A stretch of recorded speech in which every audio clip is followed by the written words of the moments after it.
कोई डाउट हो? क्या मार्केट चैप्टर का करना था और इन्फ्लेशन का करना था?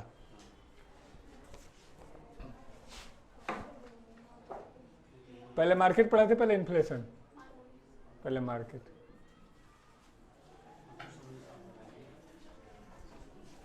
मार्केट में कोई हिंदी मीडियम में क्वेश्चन नंबर हो तो आप बताएं। नहीं नहीं, तो इस बच्चे का ही, ये मेरा है। सारा भेज तो चुके हैं एक में पीडीएफ, तो बाकी तो सब एक बार भेज दिए थे। और जब होंगे देख लेंगे, मुझे इनसे ले लिया अगर मेरे पास होता नहीं है, कुछ कुछ मैं मुझे भी लेके करना पड़ता। चलो बोलो जल्दी, इन्फ्लेशन का कोई क्वेश्चन मार्केट का।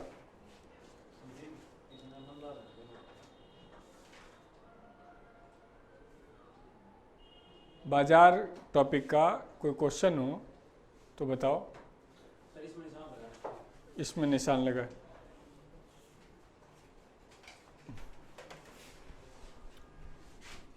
हिंदी में 5 नंबर, इसके अलावा 5, 8, 15,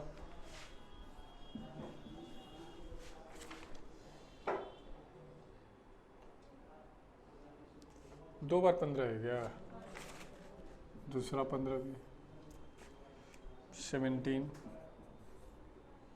18,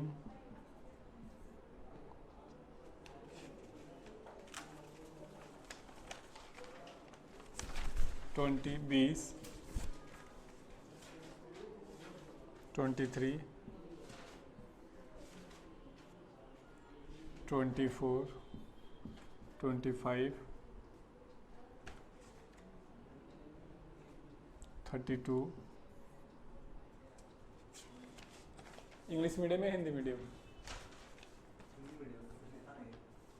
नीचे लिखा तो है इंग्लिश। 33, 34, 35, 36,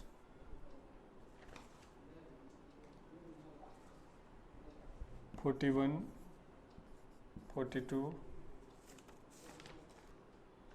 चलो ये तो हो गया हिंदी में। इंग्लिश में क्या बोला है बच्चे, विवेक बताओ तो। 8, 11, 13, 16, 17, 18, 7, 9, 10। बस। और आप लोग का कोई डाउट नहीं है? अच्छा, मिल के किए थे। और जैसे 5 नंबर क्वेश्चन है हिंदी में, संतुलन में पूर्णतः प्रतिस्पर्धी फर्म निम्नलिखित में से किसको बराबर करेगी? तो आगे चल के हम एक वर्ड सिखाएंगे, ये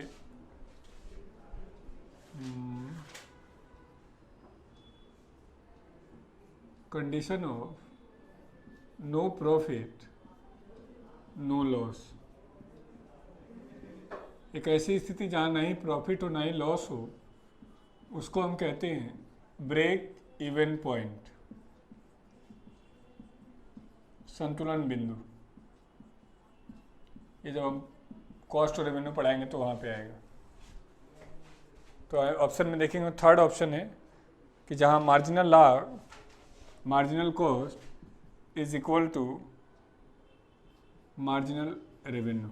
ये आगे पढ़ाएंगे, अभी के लिए इसका आंसर हो जाएगा सी। ये आगे का टॉपिक है, ये आगे आएगा। फिर है आपका क्वेश्चन 8 नंबर, किस बाजार स्थिति में फर्मों की अधिक क्षमता अधिक होती है? यानी कहाँ पर प्रोड्यूसर ज़्यादा पैसे कमा सकता है ना? तो एकाधिकार में, जहाँ मोनोपोली होगी। अब इसको पढ़ लेना, इसमें डिटेल हमने एक्सप्लेनेशन भी दिया हुआ है। फिर है 15 नंबर क्वेश्चन, पूर्ण प्रतियोगिता में वही ब्रेक इवन पॉइंट, जहाँ पे मार्जिनल कॉस्ट मार्जिनल रेवेन्यू के बराबर होता है। शिव, ये आगे पढ़ाएंगे ना, ये बेसिकली आगे आगे का क्वेश्चन है, इसमें डाल दिया गया है। रेवेन्यू का मतलब होता है जो, जैसे आपने जो मुझे फीस दी वो क्या है, रेवेन्यू है, और जो मैं खर्चा कर रहा हूँ क्या है, कॉस्ट है।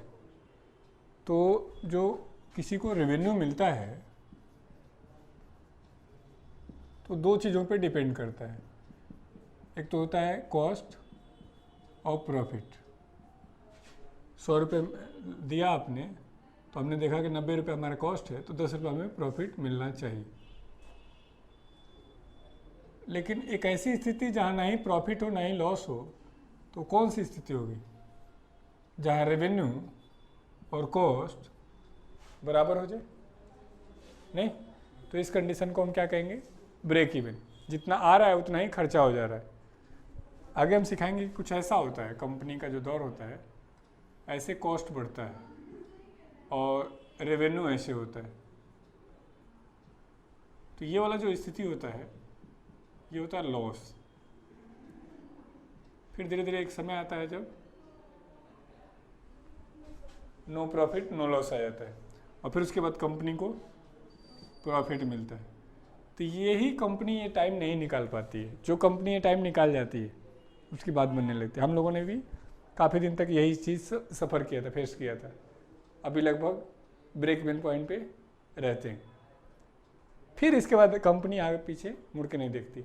ब्रांड के साथ क्या होता है, वो ये दौर बहुत पहले निकाल चुका है। तो जैसे ही कोई आउटलेट खोलेगा, ब्रांच खोलेगा, वो आगे निकलता चला जाएगा। हमारा आम आदमी क्या करता है कि इस यहाँ पे ज़्यादा खर्चा कर देता है, बड़ा शोरूम खोलेगा, बड़ा मार्केटिंग करेगा। अब जब कॉस्ट, रनिंग कॉस्ट के लिए उसके पास पैसे नहीं बचते हैं, फिर वहीं कोलैप्स हो जाता है। नहीं, हम लोगों ने जो गुरुकुल शुरू किया था इसी फ्लोर से शुरू किया था। ये जहाँ हम बैठे हैं ये कुछ नहीं था, यहीं 20-22 बेड लगाते थे, और ये जो पीछे बाथरूम है उसके बगल में किचन बनाए थे, और यहाँ क्लास चलती थी, और यहीं से शुरू किए थे। तब भी इसका रेंट इतना ही था जितना आज है। तो धीरे धीरे हमारा थोड़ा सा कॉस्ट बढ़ने लगा, लेकिन उसके साथ साथ रेवेन्यू भी बढ़ा था। धीरे धीरे कॉस्ट कम होता गया, प्रॉफिट प्रॉफिट प्रॉफिट, ये फिर एक समय आएगा जब प्रॉफिट कमाएंगे। ये अपना जीवन भी तो ऐसे ही, पहले फेल होते हैं, फेल होते हैं, फिर फेल होते हैं, फिर थोड़ा थोड़ा पास, फिर फेल फेल फेल, फिर एक समय आता है जब पास ही करने। जो बच्चा इतना टाइम निकाल लेता है सही तरीके से, वो आगे निकल जाता है। ये टाइम निकालना मुश्किल काम है, क्यों बार बार फेल होना, बार बार अपने आप को मेंटली सेटिस्फाइड करना, वो मुश्किल है। तैयारी में टाइम लगता है, नहीं तो ऐसा होता है कोई भी आता है और करके तो ऑफिसर बन जाता। तो वो टाइम फैमिली दे रही है नहीं दे रही है, आप दे पा रहे हैं नहीं दे पा रहे हैं, बहुत सारी चीज़ें मैटर कर रही होती। तो एक डिटेल पढ़ाऊंगा ब्रेक इवन पॉइंट क्या है। अगला है, विनियमित बाजारों का लक्ष्य निम्नलिखित में से किस उद्देश्य को प्राप्त करने के लिए विपणन संरचना का विकास करना होता है। सिंपल इस क्वेश्चन का मतलब है कि लोकल मार्केट में ट्रेड को बढ़ाने के लिए क्या किया जाए। विपणन का मतलब है व्यापार। तो इसमें पढ़ाने के लिए कुछ नहीं, इन्होंने दिया है बी ऑप्शन, उत्पादक और उपभोक्ता के बीच कीमत विस्तार को कम करना। कंज्यूमर और जो सेलर है उसके बीच का जितना ही कॉस्ट डिफरेंस कम होगा, ज़्यादा से ज़्यादा लोग खरीदें। मतलब मान लो मैं क्या करूं कि 100 रुपये कॉस्ट लगाऊं और 200 रुपये में बेचना चाहूं, तो मैं अच्छा मार्केट वाला नहीं हूं। 100 रुपये कॉस्ट लगा के 105 रुपये कमाने की कोशिश करूं, 102 रुपये, 101 रुपये, तो मैं एक अच्छे मार्केटिंग के लिए काम कर रहा हूँ। अगला है, पूर्ण प्रतियोगिता के अंतर्गत किसी फर्म का मांग वक्र कैसा होता है। तो देखो, हम कुछ लिखें ना लिखें, हम एग्जैक्टली जो इकोनॉमिक्स पढ़ा रहा होता है आपको, वो पूर्ण प्रतियोगिता का ही पढ़ा रहा होता है। जो भी हमने पढ़ा है परफेक्ट कंपटीशन मार्केट, जो हमने कहा था कि एक्चुअल में होता नहीं है, लेकिन जो भी नियम कानून बनते हैं वो किसके लिए बनते हैं, परफेक्ट कंपटीशन मार्केट के लिए। तो कहीं लिखा हुआ मिले ना मिले, परफेक्ट कंपटीशन मार्केट ही हो जाएगा। तो ऐसे समझो, क्वेश्चन पूछ रहा है कि डिमांड स्लोप कैसा होता है। तो डिमांड स्लोप कहता है कि जैसे जैसे प्राइस बढ़ेगा, कमोडिटी का डिमांड क्या होगा, कम हो जाएगा। जब हमारा प्राइस 10 रुपये था, 10 रुपये, तो हमारी डिमांड 20 क्वांटिटी की थी। अब प्राइस बढ़ के 20 रुपये हो गया, तो डिमांड क्या हो जाएगा, कम हो जाएगा। तो स्लोप कैसा है, पॉजिटिव निगेटिव? नेगेटिव। तो ऑप्शन देख लो है, इसका आंसर ठीक कर लेना भाई, ये गलत दिया हुआ है। 17 नंबर क्वेश्चन का बी, 17 क्वेश्चन का आंसर नंबर बी हिंदी में। ऑनलाइन वाले भी ठीक कर लेना भाई। 17 नंबर क्वेश्चन का बी, एक अधिकारी में की सीमांत आय होती है, इसको भी ठीक करो। ए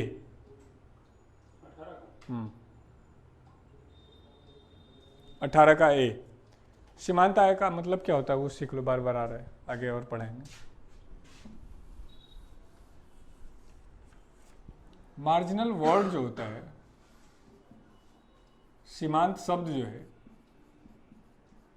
तो सीमांत का अर्थ होता है एडिशनल, अतिरिक्त। 10 स्टूडेंट से पैसा आया, 11वें स्टूडेंट ने जो पैसा दिया वो क्या कहलाएगा? Marginal income. 10 कप चाय बना रहे हैं, 11वां कप चाय बना तो 11वें कप को क्या कहा जाएगा? मार्जिनल। 12वां बन गया तो 12वें कप को क्या कहा जाएगा? मार्जिनल। जब जब कोई नया एडिशन ऐड होगा तो उस वर्ड के लिए मार्जिनल वर्ड यूज किया जाएगा। यस, एक्स्ट्रा यूनिट पे लगने वाला cost marginal cost, extra unit से मिलने वाला पैसा मार्जिनल रेवेन्यू।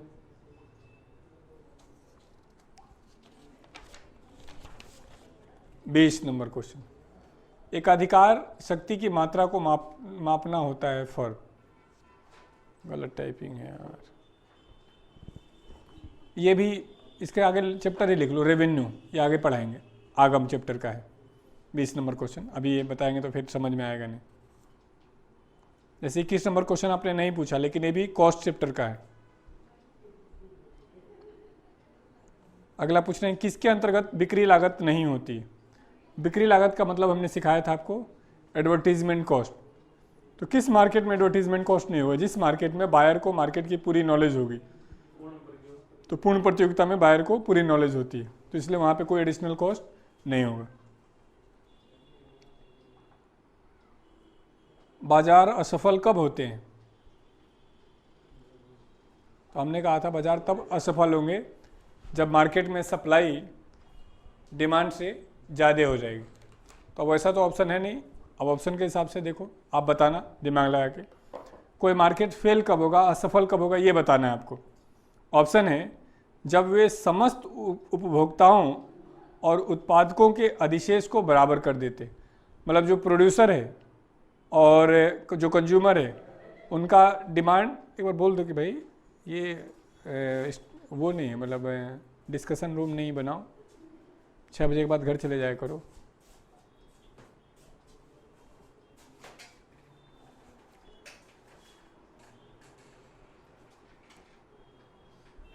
तुम तो बोल ही नहीं पा रहे हो यार। ठीक, ओमान भी गए होंगे। ठीक ठीक, वे चलो 22-25 नंबर क्वेश्चन एक बार सीखते हैं।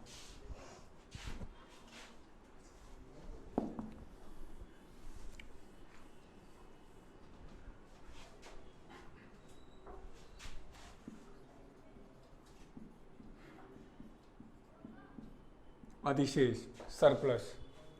तो अधिशेष या सरप्लस क्या होता है? जो कंपनी को प्रॉफिट देता है उसको अधिशेष या हम सरप्लस कहते हैं। तो कोई मार्केट कब फेल होगा? जब सरप्लस ज़्यादा जनरेट करेगा तब, या सरप्लस कम करेगा तब?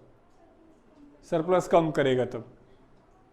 तो देखो सी ऑप्शन है कि जब वे समस्त उपभोक्ताओं और उत्पादकों के अधिशेष को अधिकतम नहीं, मतलब सरप्लस को अधिक नहीं कर पाते हैं। तो 25 के बाद है 32 नंबर क्वेश्चन, फिर वही पॉइंट, ब्रेक इवन पॉइंट कब आएगा, संतुलन बिंदु कब आएगा? तो C answer, marginal revenue marginal cost बराबर होगा।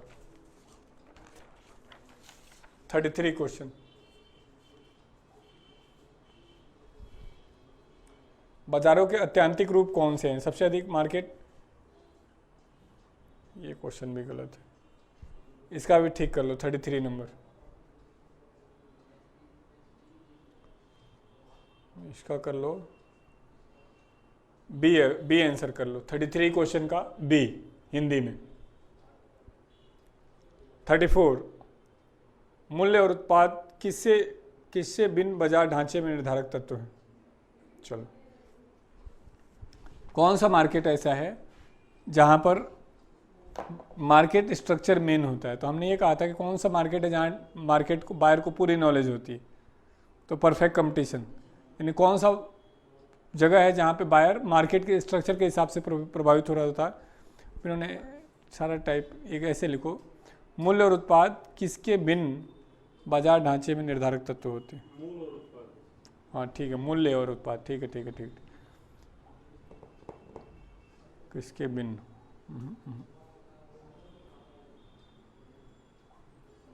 अच्छा गैप था। पूर्ण प्रतियोगिता बाजार का एक रूप है जिसमें बड़ी संख्या में क्रेता और विक्रेता प्रतियोगिता का सामना करते हुए वस्तुओं को खरीदते और बेचते हैं। पूर्ण प्रतियोगिता में कोई भी क्रेता विक्रेता उत्पादन को प्रभावित नहीं कर सकता। ओके, कौन सा मार्केट है जहां एडवर्टीजमेंट रोल नहीं निभाता है? ये पूर्ण प्रतियोगिता है। इसका इनका जो एग्जैक्ट मीनिंग था कि कौन सा मार्केट है जहां डायरेक्ट उत्पाद और मूल्य के बीच में संबंध निर्धारित होता है, तो परफेक्ट कंपटीशन मार्केट में। और फिर वही पॉइंट 35 नंबर क्वेश्चन भी वही है कि कौन सा ऐसा स्थिति है जहां कंज्यूमर को सबसे अधिक संतुष्टि मिला प्राप्त होगी, तो इन्होंने कहा सीमांत उपयोग। ये भी 35 नंबर क्वेश्चन भी एक टॉपिक पढ़ाएंगे, उपयोगिता, यूटिलिटी, देखा होगा लिस्ट में लिखवाया है, तो वहाँ पे डिस्कस करेंगे। 35 नंबर क्वेश्चन उपयोगिता चैप्टर का। 36 ब्रांडेड वस्तुओं की बिक्री किस बाजार में होती है? मोनोपोलिस्टिक, यस, एकाधिकारी। इसका बी कर लो, 36 का बी। 41 क्वेश्चन सीमांत उपभोग प्रवृत्ति कब किसके बराबर होती है? इसको भी लिख दो, यूटिलिटी चैप्टर।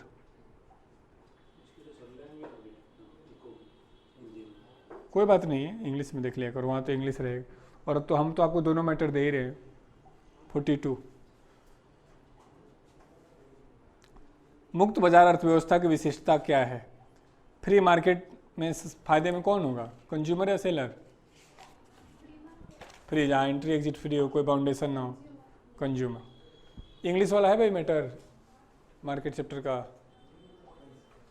तो मुझे तो दो,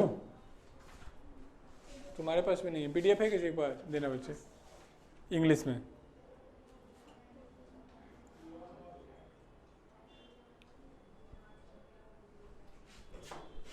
पहला था 7, 8, 9, 10। 7 exchange of commodity between two countries. Question है बाइलेटरल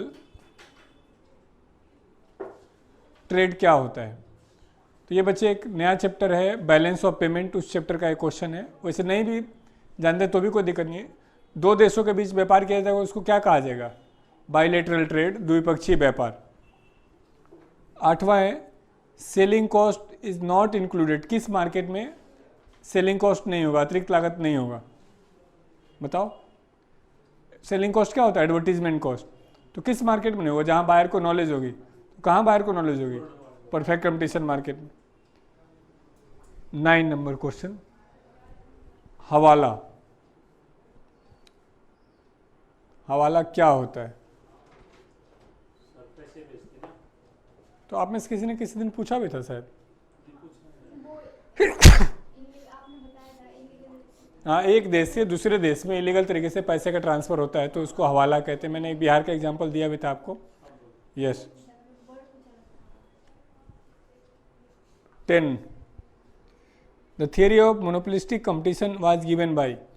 इसको तो बच्चे रट ही लो, एडवर्ड कैम्बरलिन जो नाम दिया है, इसमें कुछ भी नहीं बताना है किसने दिया है। 11 short term government security is called.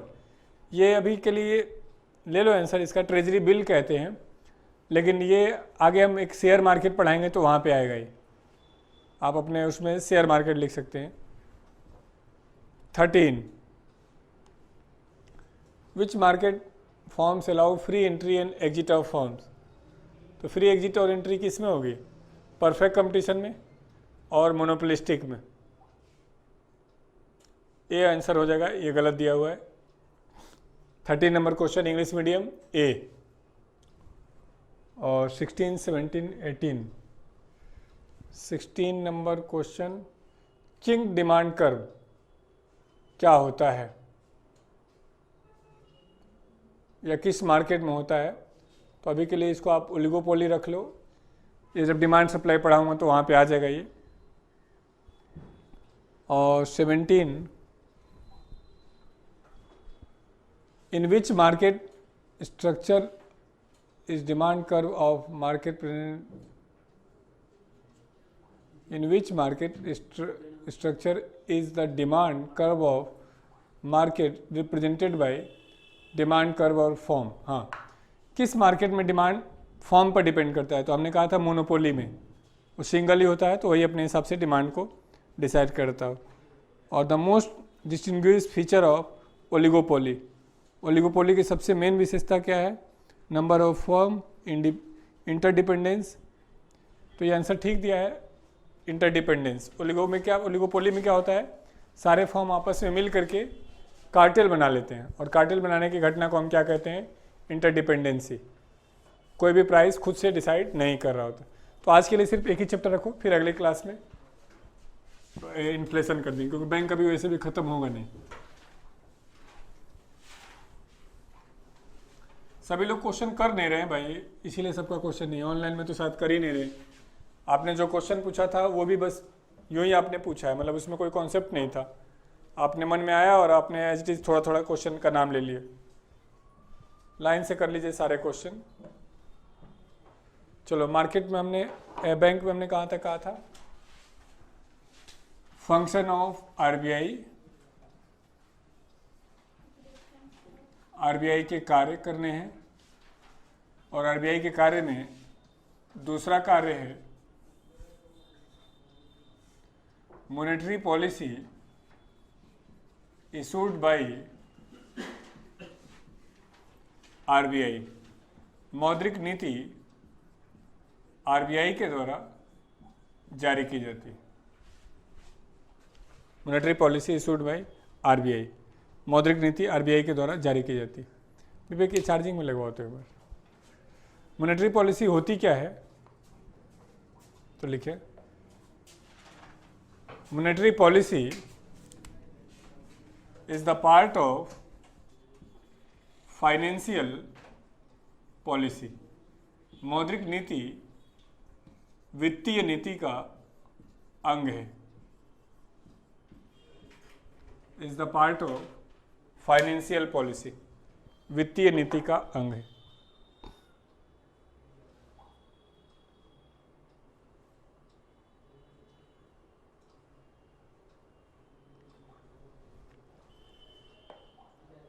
लिखें, financial policy included 3 policies.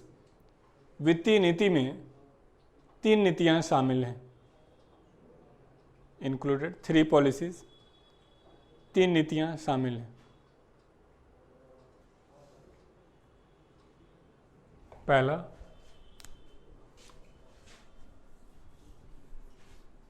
Fiscal policy, राजकोषीय नीति।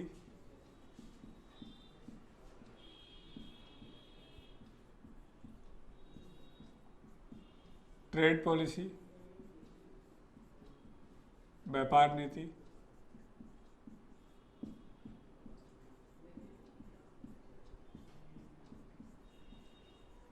Monetary policy.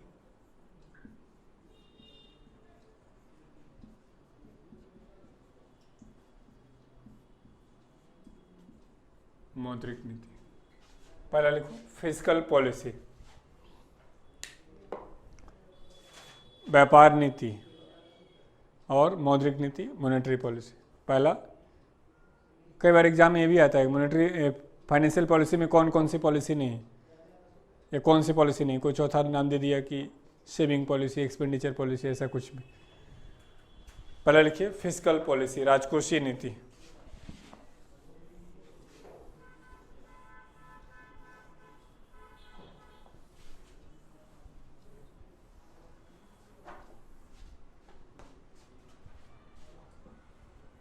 क्या होती है राजकोषीय नीति? तो बच्चों, जिसको सामान्य बोलचाल में आप बजट कहते हैं, इकोनॉमिक्स उसी को फिस्कल पॉलिसी कहते हैं। तो बजट में क्या क्या होता है? तो बजट में होता है गवर्नमेंट का रिसीविंग, प्राप्ति, और गवर्नमेंट का एक्सपेंडिचर, व्यय।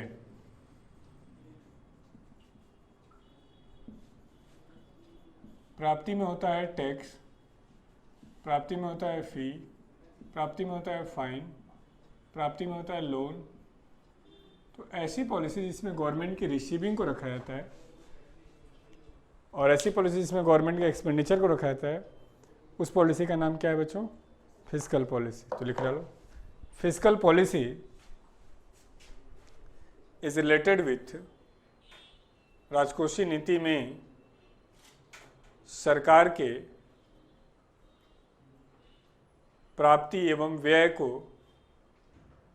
शामिल किया जाता है। Related with government receiving end expenditure, प्राप्ति एवं व्यय को शामिल किया जाता है। फॉर एग्जाम्पल जैसे टैक्स, कर, फी, शुल्क, फाइन, लोन, एसेट्रा इत्यादि। अब बच्चों बजट कौन प्रस्तुत करता है? Finance ministry. तो फिस्कल पॉलिसी बजट है, तो फिस्कल पॉलिसी कौन रिप्रेजेंट करेगा? Finance ministry. बजट कितने दिनों पे आता है? एक साल पे।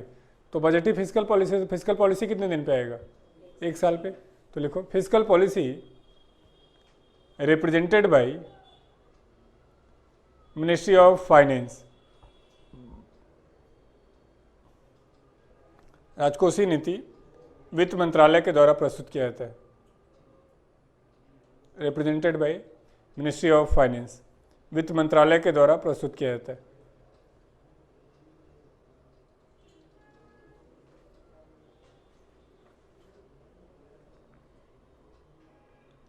आप बाय एनुअल मेथड, वार्षिक आधार पर। बाय एनुअल मेथड, वार्षिक आधार पर। चलो अगला लिखो, ट्रेड पॉलिसी, व्यापार नीति।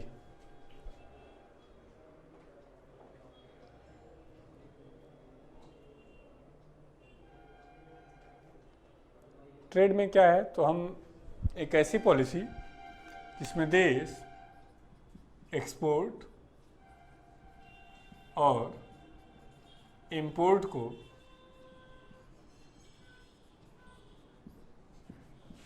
निर्धारित करता है, उस पॉलिसी को हम ट्रेड पॉलिसी कहते हैं। तो लिखो, trade policy is related with policy of export and import.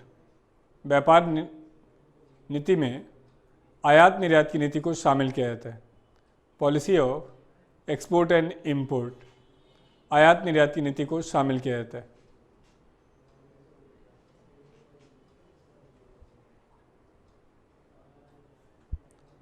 Trade policy represented by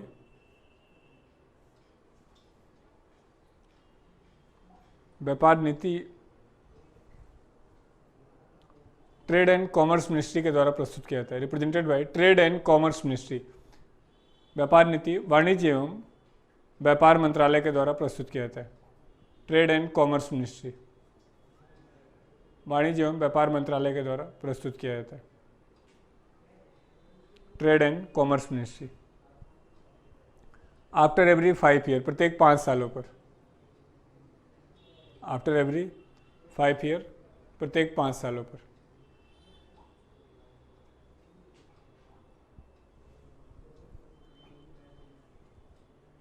clear है? अब देखो, टेक्स्ट चैप्टर पढ़ा दिया आप सबको, नहीं? तो क्वेश्चन बताओ, कस्टम ड्यूटी, सीमा शुल्क,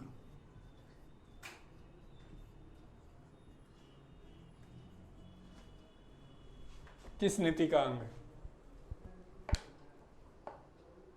सीमा शुल्क होता है वस्तुओं के एक्सपोर्ट और इंपोर्ट पे लगने वाला टैक्स। ट्रेड पॉलिसी नहीं, नहीं, कोई सा भी टैक्स आएगा तो कहाँ जाएगा वो?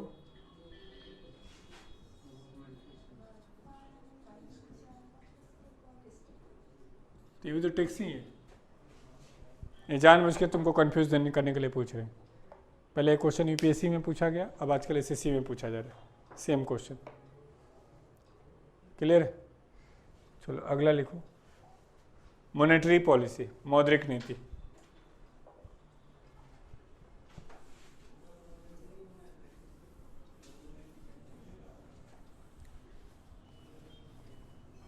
तो हमने आपसे पूछा था कि आरबीआई कितना पैसा जारी कर सकती है, कितना जारी कर सकती है आरबीआई? तो आरबीआई जितना चाहे उतना जारी कर सकती है। तो अब मन में प्रश्न आता है कि फिर कैसे जारी करती है, क्या तरीका है, कितना जारी करे कि दिक्कत ना हो? तो वो डिसाइड करने वाली पॉलिसी का नाम ही मॉनेटरी पॉलिसी, कि मनी का फ्लो कितना रखा जाए कि देश को दिक्कत ना हो।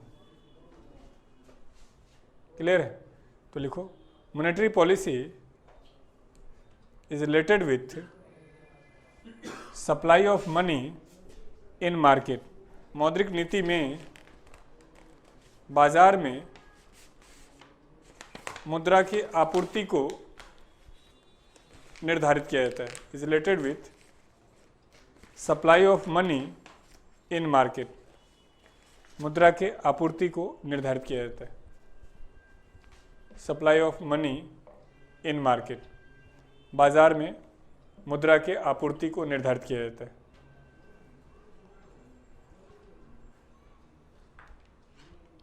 क्लियर है? ज़्यादा सप्लाई कर दें तब दिक्कत, कम कर दें तब दिक्कत। तो कितना करें कि दिक्कत ना हो, इसी पॉलिसी का नाम है मॉनेटरी पॉलिसी। कौन जारी करता है तो हमने बता ही दिया, तो लिख लो, it is represented by RBI. से वित्त मंत्री से आरबीआई के द्वारा प्रस्तुत किया जाता है। रिप्रेजेंटेड बाई आरबीआई, आरबीआई के द्वारा प्रस्तुत किया जाता है।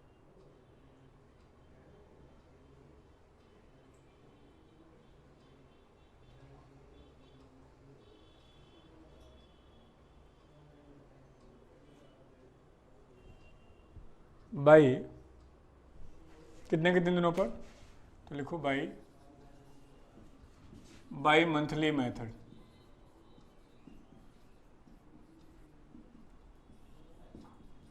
प्रत्येक 2 महीने पर।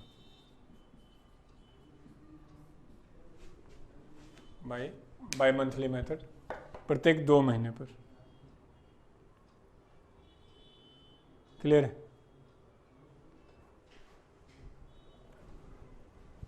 अगला,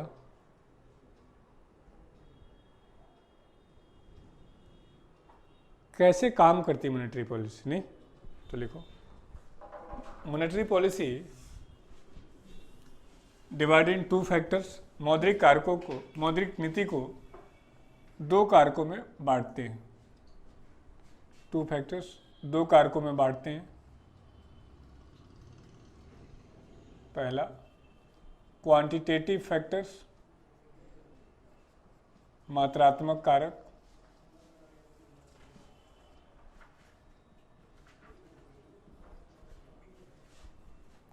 और दूसरा क्वालिटेटिव फैक्टर,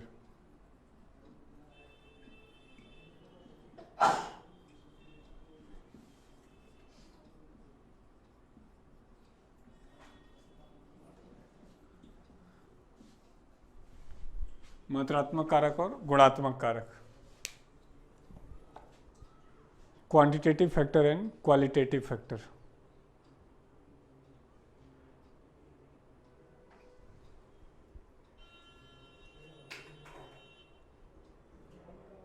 पहला आ जाओ। अच्छा, ऐसे समझो, क्वांटिटी किसको शो करती है? तो संख्या को। और क्वालिटी एफिशिएंसी को शो कर देती है, गुण को, जिसको आप कह रहे हैं। मैं ये बात हो कि कितने बच्चे को पढ़ा रहे हैं, ये क्वांटिटी का मतलब है।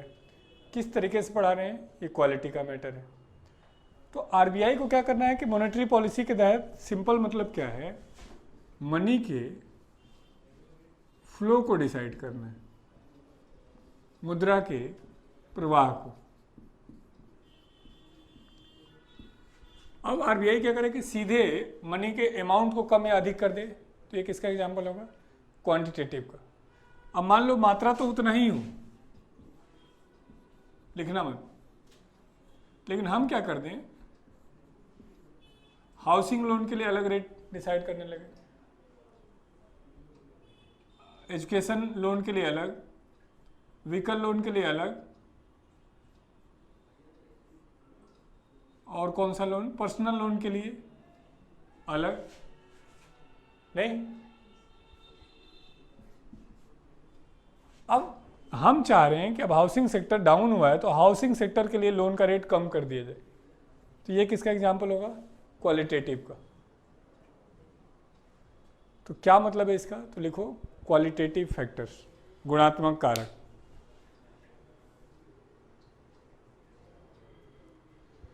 व्हेन आरबीआई, जब आरबीआई मुद्रा के प्रवाह को, when RBI decided money flow, मुद्रा के प्रवाह को decided by, RBI decided money flow bye guidelines and guidelines and suggestions, मुद्रा के प्रवाह को दिशा निर्देश और सुझावों के द्वारा, दिशा निर्देश और सुझावों के द्वारा निर्धारित करती हो, गुणात्मक कारक कहलाता है, नोन एज क्वालिटेटिव फैक्टर, गुणात्मक कारक कहलाता है।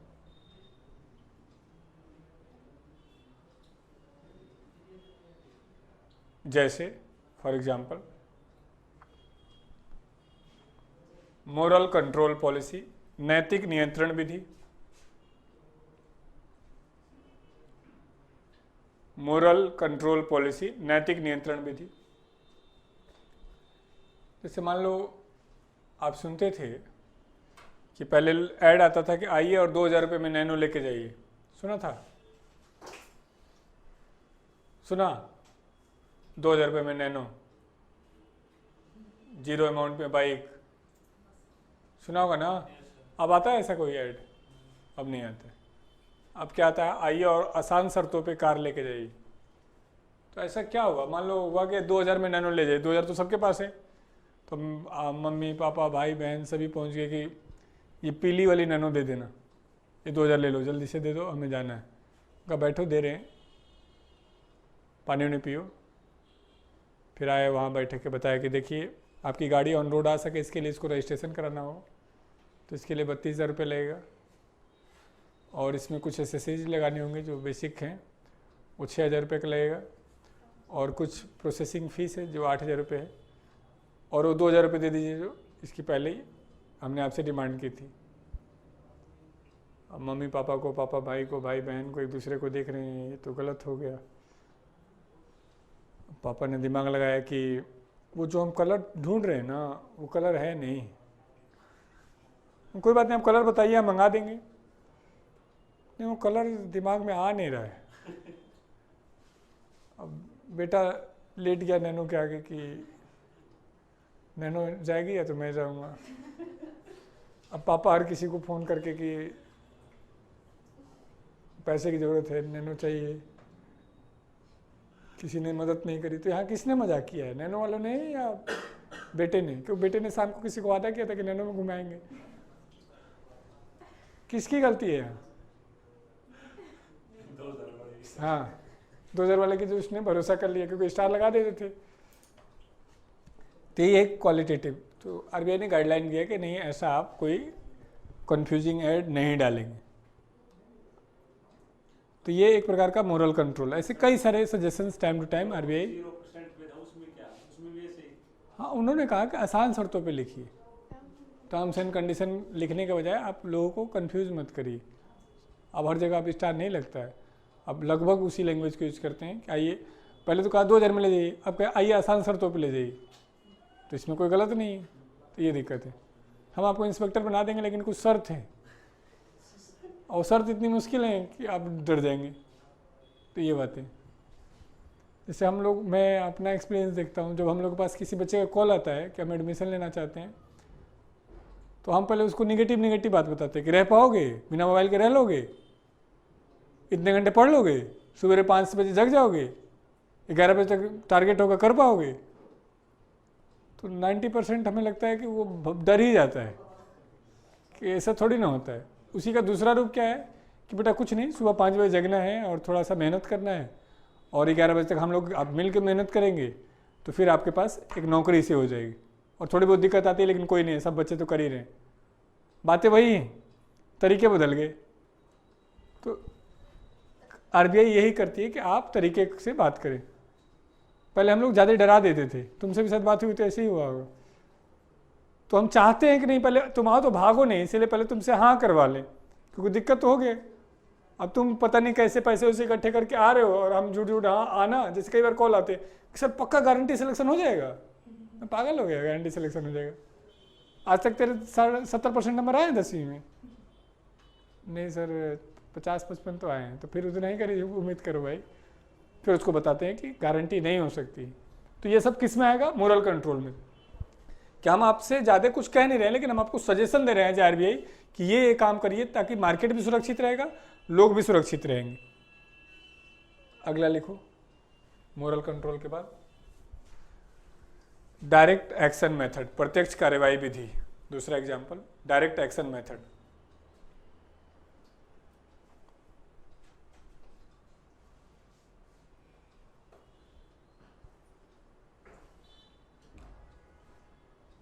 डायरेक्ट एक्शन मेथड में क्या होता है? तो कई बार आरबीआई गाइडलाइन देती है और उसी गाइडलाइन के तहत हमें काम करना होता है, लेकिन कई बार बैंक उसको कैजुअल ले लेता है। जैसे आरबीआई ने कहा कि आप अपने वहाँ केवाईसी नॉर्म्स को लागू करिए ताकि आपकी पैसे की सुरक्षा हो, ब्लैक मनी वाइट मनी में हम डिस्क्रिमिनेशन कर सकें, बैंक करप्सी के चांसेस कम हो। तो बैंकों के साथ टाइम दिया 1 अप्रैल का 2014 या 12-13 की बात है। बैंकों ने इसको कैजुअल लिया। फिर बैंक ने कहा ठीक है कोई बात नहीं, 30 जून तक आरबीआई ने। फिर बैंकों ने कहा थोड़ा और टाइम दे दीजिए। फिर उन्होंने टाइम बढ़ा के 1 अगस्त कर दिया। फिर बैंकों ने कहा थोड़ा सा और टाइम दे दीजिए। फिर बढ़ा के अक्टूबर कर दिया। फिर बैंकों ने कहा थोड़ा और टाइम दे दीजिए। फिर उन्होंने एक बैंक पे 60-60 करोड़ का फाइन लगाया। तो ये किस में आएगा? डायरेक्ट एक्शन में, कि एक लेवल तक हम आपको मोरल कंट्रोल करेंगे, उसके बाद इसके आगे डैश करके आप लिख सकते हैं फाइन लगाना, लाइसेंस कैंसिल करना, ये सब इसी में आता है। तीसरा एग्जाम्पल लिखो, सेक्टोरल कंट्रोल पॉलिसी, सीमित या सीमांत नियंत्रण विधि। सेक्टोरल कंट्रोल पॉलिसी, सीमांत नियंत्रण विधि।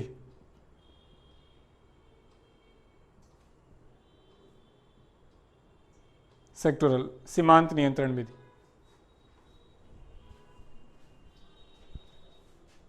अब देखो, क्या लगता है बैंक किसी को भी लोन दे देता है क्या? बैंक किसको लोन देता है? जिसको जरूरत है, जिसकी औकात है, जिसकी औकात है। नौकरी का भी यही ध्यान रखना ना। नहीं कहते हम बहुत गरीब हैं, भगवान नौकरी दे देना बड़ी पर, ना ना ना, औकात रहेगी तभी मिलेगी। और औकात बनाने में क्या होता है? टाइम लगता है।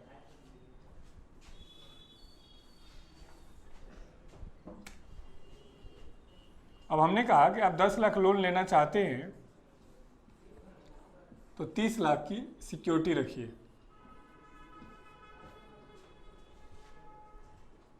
क्लियर है?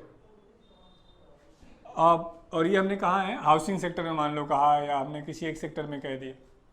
अब हम चाह रहे हैं कि उस पार्टिकुलर सेक्टर में लोग लोन ज़्यादा लें, तो हम क्या करेंगे? हम कह देंगे 10 लाख पर अब आपने सिर्फ 25 लाख की सिक्योरिटी रखनी। नहीं, आसान हो गया लोन लेना। हम मान लो चाहते हैं कि नहीं भी इस सेक्टर को प्रमोट करने के साथ साथ बैंक को बचाना भी जरूरी है, तो हमने 40 लाख सिक्योरिटी की डिमांड कर ली। तो कर कुछ नहीं रहे, बस गाइडलाइन के थ्रू हम क्या कर रहे हैं? मार्केट में मनी के फ्लो को डिसाइड करते चले जा रहे हैं। तो इसमें जितने सरकार पॉलिसी, फाइन, लाइसेंसिंग, जो कुछ नए नए गाइडलाइन होती है, वो सारे के सारे किस में आते हैं? क्वालिटेटिव में। क्वांटिटेटिव में क्या है? कुछ लिमिटेड फैक्टर्स है, bank rate, repo rate, reverse repo rate, CRR, SLR, base rate, MSF, इनके द्वारा हम मार्केट में मनी के फ्लो को डिसाइड कर रहे होते हैं। तो मेन जो हमारे एग्जाम में आता है, एक तो आता है आइडेंटिफाई करने के लिए निम्नलिखित में से कौन सा क्वांटिटेटिव फैक्टर है, कौन सा क्वालिटेटिव। जब आप क्वेश्चन करेंगे तो आपको पता चलेगा। दूसरा आता है कि बैंक रेट क्या है, रेपो रेट क्या है, इस तरीके से। तो हेडिंग डालो क्वांटिटेटिव फैक्टर, मात्रात्मक कारक।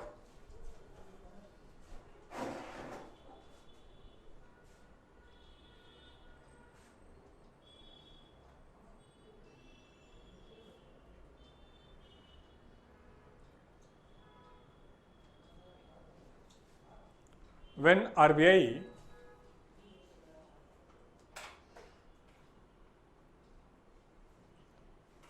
डिसाइडेड मनी फ्लो, जब RBI बाजार में मुद्रा के प्रवाह को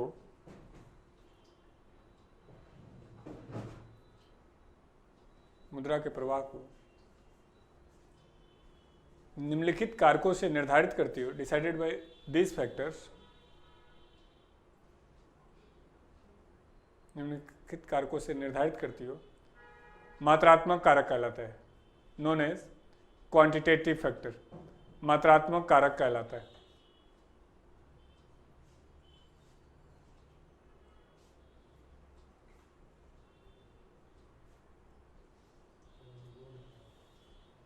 क्वांटिटेटिव फैक्टर मात्रात्मक कारक कहलाता है। अब कुछ एग्जाम्पल लिखो ताकि आपको क्लियर हो।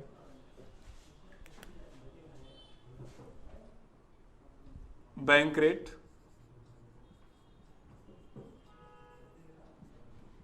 Repo rate,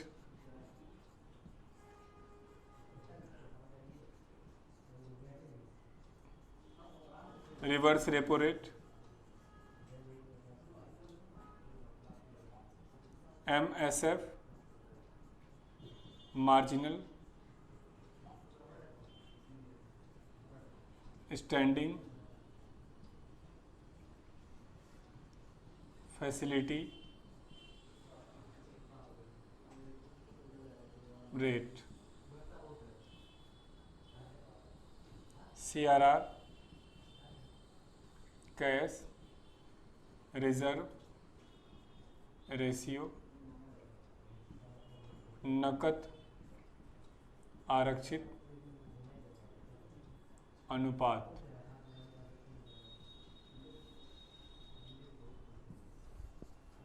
SLR, STATUTORY, liquidity ratio, सांविधिक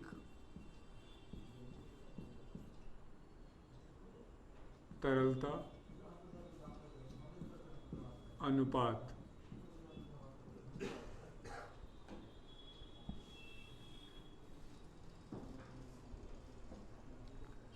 LAF, लिक्विडिटी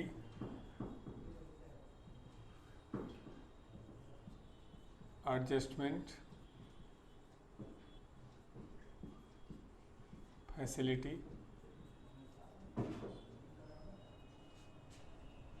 और LAF के बाद लिख लो एक OMO, ओपन मार्केट ऑपरेशन, खुले बाजार की क्रिया।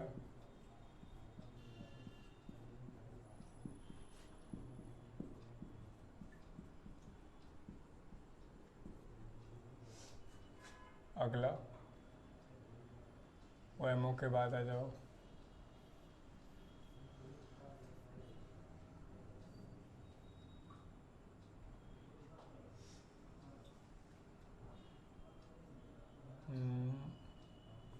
Base rate.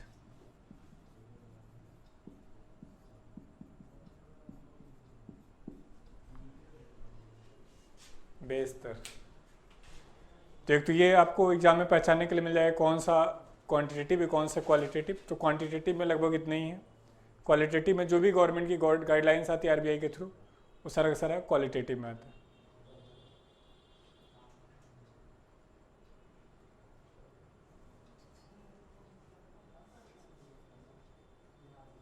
तुम मैथ मैराथन में बैठती हो? 1 से 3 वाले में नहीं बैठती? बच्चे उसी में तो बैठना हो, वही तो बेसिक क्लास है। हाँ, तुम 3 से 4.5 वाले में बैठ रही हो। नहीं, मैथ मैराथन बैठो, वो बहुत बेसिक क्लास है, वो बहुत हाई तक ले जाएंगे। अब जैसे परसेंटेज पढ़ाए कितना, लगभग 8 क्लास, अभी 1 क्लास और बची है, 16 घंटे पढ़ा चुके।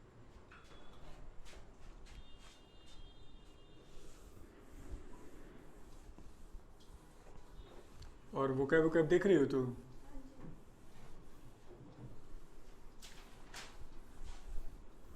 तुम्हारा बढ़िया एक्सरसाइज चल रहा है, 8 घंटे क्लास है तुम्हारा।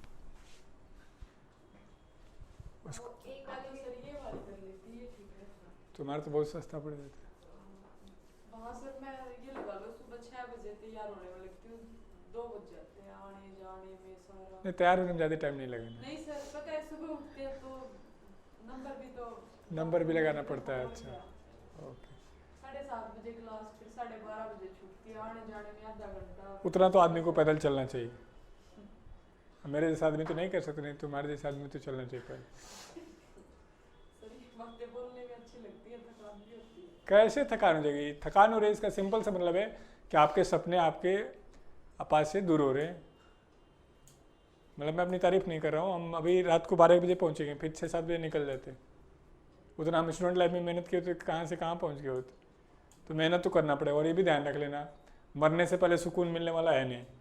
अब या तो खुशी खुशी कर लो, या तो रो गायब कर लो। खुशी खुशी करने में ज़्यादा मजा आएगा, सामने वाले कन्फ्यूज रहेगा इसको ऐसे कौन सी खुशी है ना।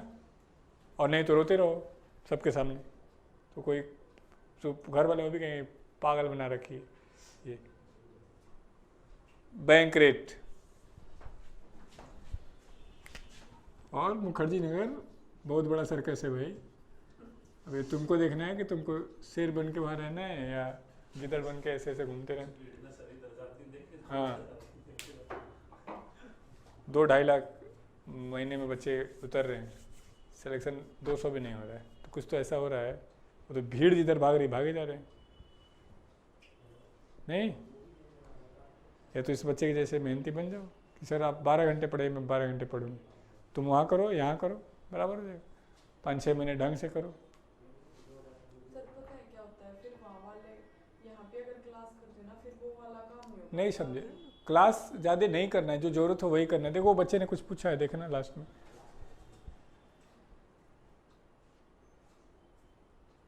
सुभाष कुमार, MSF को हिंदी में क्या कहेंगे यार, इसकी हिंदी कैसे बनेगी? मार्जिनल स्टैंडिंग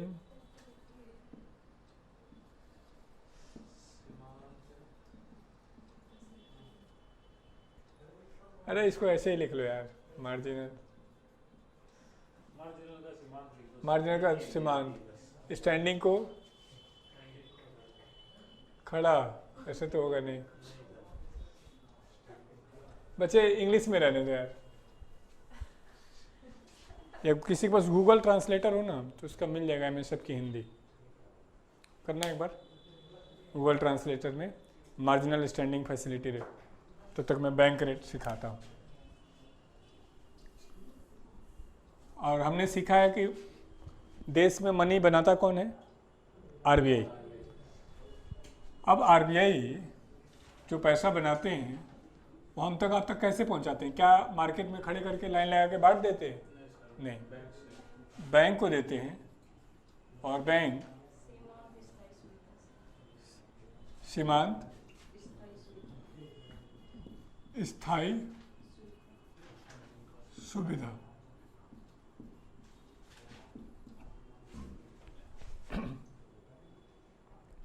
तो सौरभ कुमार, ये MSF की हिंदी है। सौरभ ही नाम है ना? ठीक, चलो अच्छा लग रहा है। कुछ लोग बीच बीच में पूछ ले रहे हो कुछ नहीं तो यही पूछ लो यार इसको हिंदी इंग्लिश में क्या कहते हैं। हाँ,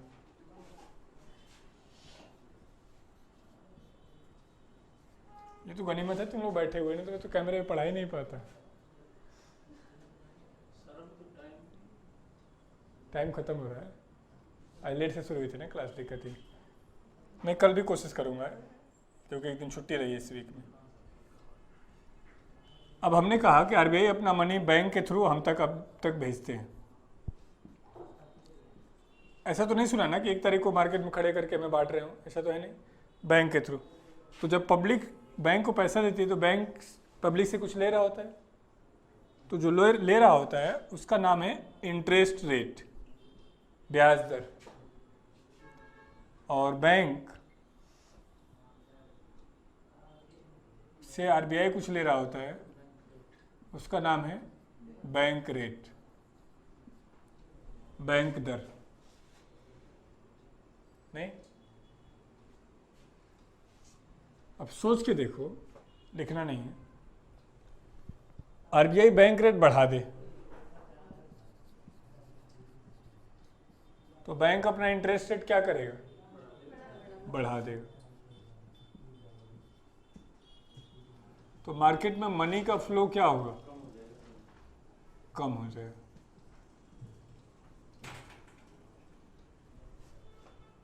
नहीं, बैंक रेट मतलब इंटरेस्ट रेट महंगा हो जाएगा तो लोग, अभी लिखना नहीं है कुछ भी, बैंक से पैसा, सिंपल सी बात है, क्या करेंगे, कम करेंगे। मान लो बैंक रेट आरबीआई कम कर दे तो बैंक का इंटरेस्ट रेट क्या हो जाएगा, कम हो जाएगा। तो बैंक अपने मनी फ्लो को क्या करेंगे, बढ़ा देंगे। तो क्या देख रहे हैं आप कि बैंक रेट और मनी के फ्लो में कैसा रिलेशन, इनवर्स रिलेशन। नहीं, लिख डालो।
उन्नाव केस सुना आप लोगों ने, उन्नाव केस? नहीं, जहाँ एक बच्ची का रेप करके और फिर नहीं लगभग 1-2 महीने का बड़ा बच्चे। कुलदीप सिंह सिंगर विधायक हैं, उन्नाव यूपी में। सब बदमाशी यूपी में होती है और कहाँ। नहीं, वो तो पूरे भारत में रहा है। नहीं, ज़्यादातर तो ऐसा नहीं है, ऐसा कहना गलत, ना ना ना ना।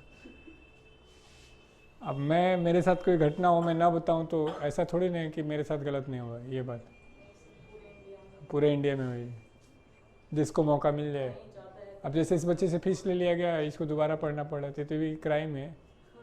ऐसा नहीं सोचना है, मतलब हाँ, नहीं तो पता चले तुम भी कल हमला कर दो मैडम पे। हाँ, लिखें, bank rate is a interest rate. Heading डालो, बैंक रेट क्या होता है। Bank rate is a interest rate, bank दर एक ब्याज दर है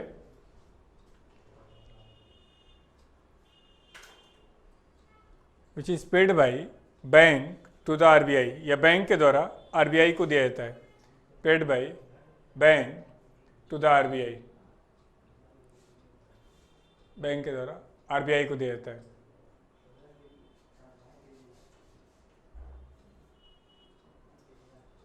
बैंक के द्वारा आरबीआई को दिया जाता है फॉर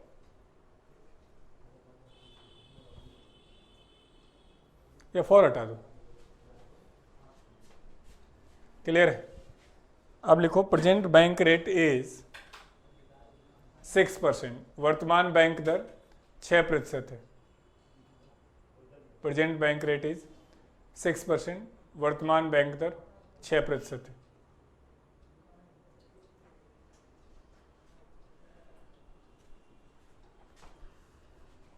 क्लियर है। अब लिखो रेपो रेट, रेपो दर। देखो दो तरह के क्वेश्चन बना, एक पॉइंट लिख लेते हैं कि बैंक दर होता क्या है। तो बैंक रेट एक इंटरेस्ट रेट है जो बैंक आरबीआई को दे देता है। दूसरा, बैंक रेट बढ़ाने पे मार्केट में मनी का फ्लो क्या होगा, कम हो जाएगा। बैंक रेट कम करने पे मार्केट में मनी का फ्लो बढ़ जाएगा। ये अप्लाई करके क्वेश्चन आएगा। अब एक बार रेपो पढ़ लेंगे, फिर दोनों में अंतर देखेंगे। तो अगला लिखो रेपो रेट, रेपो दर।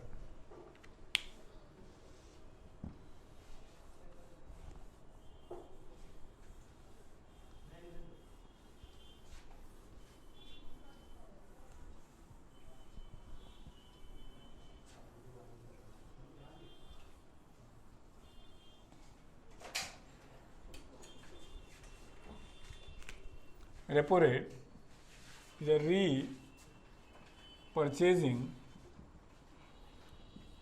offer rate। अब आरबीआई जो बैंकों को पैसा दे रहा है तो सबको सेम अमाउंट में दे रहा होगा या कुछ कम अधिक भी दे रहा होगा? कम अधिक भी। जिस बैंक की औकात ज़्यादा होगी उसको ज़्यादा, जिसकी औकात कम होगी उसको कम। अब एक बैंक है, ये बड़ा बैंक है, इसका ट्रांजैक्शन ज़्यादा है तो इसको आरबीआई 3000 करोड़ रुपए दे रहे हैं। बी एक छोटा बैंक है और इसकी ट्रांजैक्शन थोड़ी सी कम है तो इसको 2000 करोड़ देते हैं। सी काफ़ी छोटा बैंक है, उसकी ट्रांजैक्शन कम है, इसको 600 करोड़ रुपए दे रहे हैं। अब मान लो इन बैंकों को और एक्स्ट्रा मनी की डिमांड की ज़रूरत है, एक्स्ट्रा मनी की डिमांड है, तो ये किससे डिमांड करेंगे? आरबीआई से। तो उन्होंने कहा जी मेरी स्थिति थोड़ी सी गंभीर है, आप मुझे 2000 करोड़ दे दो। तो मांगने को तो कोई किसी से कितना ही मांग सकता है। उन्होंने कहा कि 1000 करोड़ दे दो। उन्होंने कहा कि हमें भी 3000 करोड़ या 2000 करोड़ दे दो।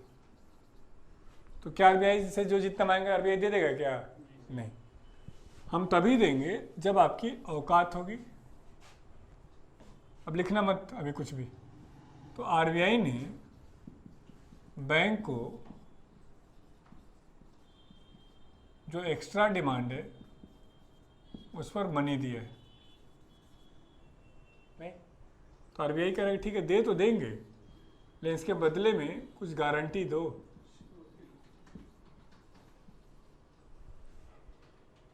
नहीं मतलब आप यदि आपकी औकात है तो आप इसका इतना गारंटी दे दीजिए, हम आपको दे देंगे। और इस पर जो हम आपसे चार्ज लेंगे उस चार्ज का नाम होगा रेपो रेट। क्लियर है? मतलब एक्स्ट्रा डिमांड पे जो चार्ज देना पड़ता है वो रेपो रेट होता है। तो सिक्योरिटी हम ना लिख करके सीधे हम क्या दिखा सकते हैं कि एक्स्ट्रा चार्ज पर जो आरबीआई बैंक से चार्ज करता है उस रेट का नाम है रेपो रेट। क्लियर है? अब रीपर्चेज क्या था? रीपर्चेज का मतलब है कि जो आपने सिक्योरिटी दी है वो वापस परचेज कीजिए और हमारे पैसे विथ इंटरेस्ट हमें वापस कर दीजिए। नहीं फिर वही पॉइंट, यदि रेपो रेट बढ़ा दिया जाए। अच्छा एक पॉइंट और बताओ, बैंक रेट ज़्यादा होगा या इंटरेस्ट रेट? इंटरेस्ट रेट ज़्यादा होगा। ज़्यादा क्या हो सकता है? इक्वल हो सकता है। दूसरा, रेपो रेट बढ़ा दिया जाए तो बैंक अपना इंटरेस्ट रेट क्या करेगा? बढ़ा देगा। और इंटरेस्ट रेट बढ़ा देगा तो मार्केट में मनी का फ्लो कम हो जाएगा। रेपो रेट कम कर दिया जाए तो मार्केट में इंटरेस्ट रेट क्या होगा? कम हो जाएगा, तो मनी का फ्लो ज़्यादा हो जाएगा। तो रेपो रेट और मनी फ्लो में कैसा रिलेशन? इनवर्स रिलेशन, तो लिखो एक point, repo rate is also a interest rate, repo दर भी एक ब्याज दर है, is also a interest rate, repo दर भी एक ब्याज दर है,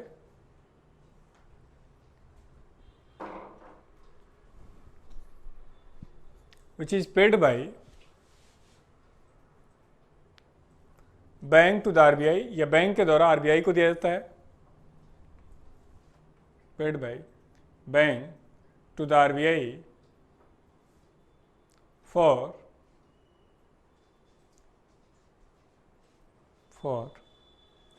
extra demand of bank, bank के अतिरिक्त मांग पर लगाया जाता है, for extra demand of bank, bank के अतिरिक्त मांग पर लिया जाता है या लगाया जाता है।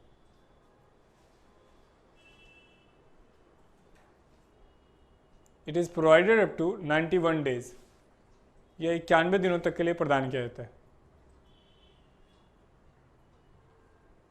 दिनों तक के लिए प्रदान किया जाता है।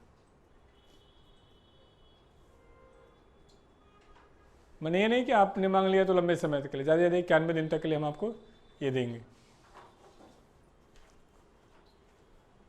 तो मार्केट को तेजी से अफेक्ट कौन करेगा, बैंक रेट या रेपो रेट? रेपो रेट नहीं, ये जल्दी से आ रहा है, जल्दी जा रहा है, तो लिखो repo rate is the main factor of, repo rate is the main factor of monetary policy, repo दर मौद्रिक नीति का मुख्य कारक है, main factor of monetary policy, मौद्रिक नीति का मुख्य कारक है। सो इसी कारण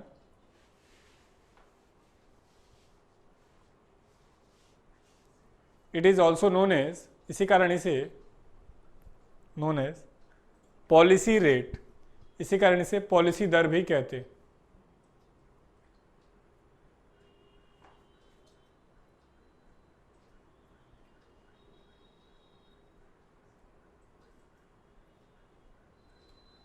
प्रेजेंट पॉलिसी रेट इज, वर्तमान में पॉलिसी दर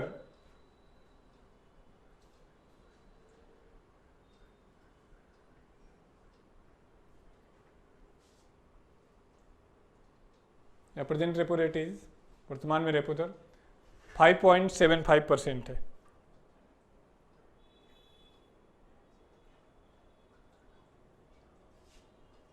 यानी क्या देख रहे हैं, इंटरेस्ट रेट हमेशा बैंक रेट से ज़्यादा होगा, बैंक रेट हमेशा रेपो रेट से ज़्यादा क्या हो सकता है, बराबर नहीं। और ये तीनों चीज़ लिखो, रेपो रेट बढ़ने पे क्या फ़र्क पड़ता है, रेपो रेट कम होने पे क्या फ़र्क पड़ता है, रेपो रेट और मनी फ्लो में क्या रिलेशन, क्या क्वेश्चन है, वो बता दिया मेरे बच्चे, वो पहले था उनका। वहाँ कमेंट दे दो, किसी का कोई डाउट हो तो पूछ लो भाई।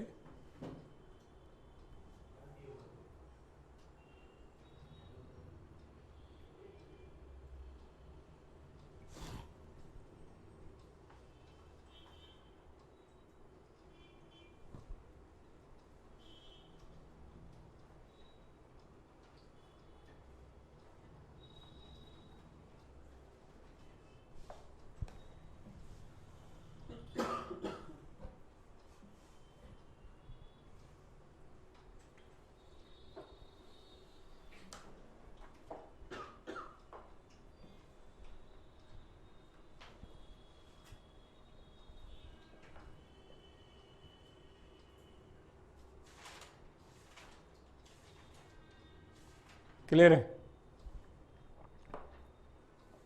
अब लिखो,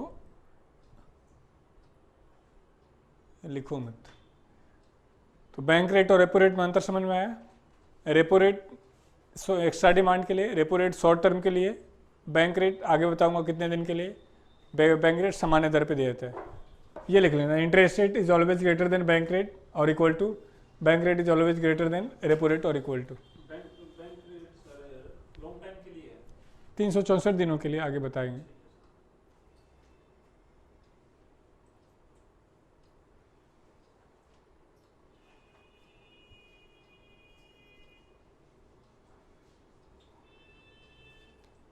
अभी अगला हेडिंग डाल लीजिए रिवर्स रेपो, इसको अभी शुरू नहीं करेंगे।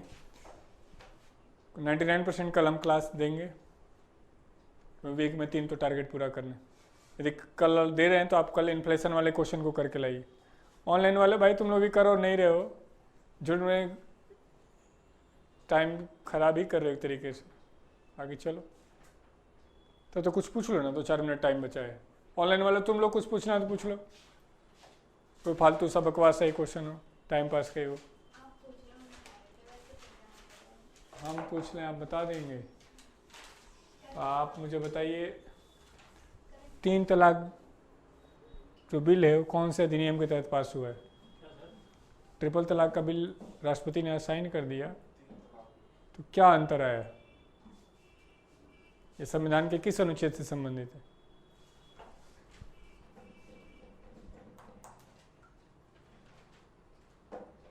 नहीं, अच्छा, हम तो ऐसे ही क्वेश्चन पूछेंगे। हैं? रियल वेज क्या होता है? तो हमने कहा रियल वेज का मतलब होता है एक ऐसी मजदूरी जो मुद्रास्फीति के साथ बढ़ती है। जैसे आज न्यूज़पेपर में पढ़े होंगे आप, डीए बढ़ा रही है सरकार, फिर नहीं 5%। तो जैसे एक सुनते होंगे बेसिक सैलरी और एक होता है इन हैंड। तो बेसिक क्या है कि आपने जो काम किया उसके बदले में आपको दिया गया मेहनताना। इन हैंड क्या है कि आप सम्मानपूर्वक जीवित रह सकें, आपको प्राउड से जीने का मौका मिले, तो उसके लिए क्या करते हैं, कई सारे अलाउंसेस जोड़ देते हैं। तो रियल वेजेस मैंने कहा था कि एक ऐसी मजदूरी जो महंगाई के साथ साथ बढ़ती जाती है। हमने कहा था कि हम सरकारी नौकरी इसीलिए प्राप्त करना चाहते हैं ताकि हमें सम्मान के साथ सैलरी मिले, और इसका हमने फॉर्मूला भी बताया था। मोहित, जब आप इन्फ्लेशन के क्वेश्चन करोगे तो इसमें मिलेगा भी ये क्वेश्चन 2-3 जगह, फिर आप मुझसे और पूछेंगे इसमें। और क्या लिख रहे हैं लास्ट में? थोड़ा एक्सप्लोर कर दिया जाए। अच्छा, है इन्फ्लेशन वाला क्वेश्चन है, देना एक बार।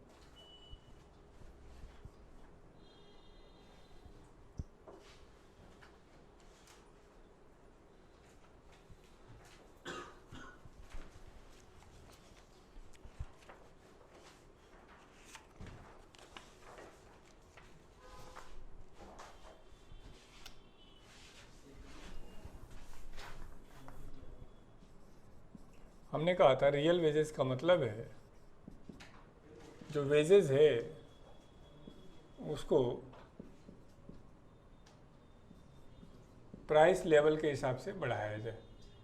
जैसे मान लो कीमत है 100 रुपये, तो हमारी मजदूरी थी 1000 रुपये, यानी वस्तुओं की कीमत मार्केट में अभी ये। तो यदि मजदूर ये बढ़ करके 110 हो गया तो कितना परसेंट बढ़ी? 10%। तो मेरी सैलरी भी इसी हिसाब से बढ़ रही है, 1100 रुपये हो गई। तो रियल वेजेस है। तो हमने, हाँ बच्चे, इक्वल 10% हो। हमने कहा था कि वेजेस प्लस इन्फ्लेशन इफेक्ट, महंगाई के साथ साथ मजदूरी का बढ़ना वास्तविक मजदूरी कहलाएगी। और हमने एक एग्जाम्पल भी दिया था कि आप सरकारी नौकरी किसी प्राइवेट कंपनी में जॉब करने